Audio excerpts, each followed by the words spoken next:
və xüsusilə də Allah Taala'nın bu bəşərə olan bir məhəbbətinin əslində sevgisinin işarəsidir ki, Allah Əli adında bir gözəli bizə imam təyin edir.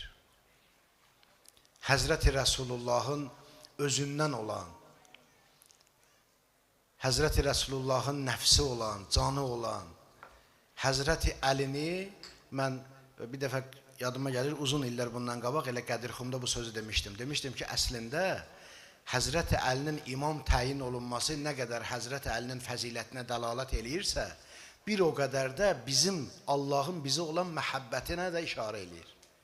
Gör Allah səni, məni, bizi, insanı, bəşəri nə qədər çox sevir ki, ona gör kimi ülgü göndərir.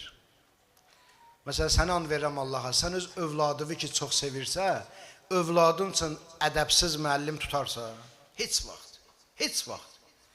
Axtaracaqsan ki, elmi ilə bərabər ədəbi də olsun, tərbiyəsi də olsun, mənim balama bu dərs versin. Allah bizi çox sevdiyindən bizə Əli adında müəllim bəxş elədi.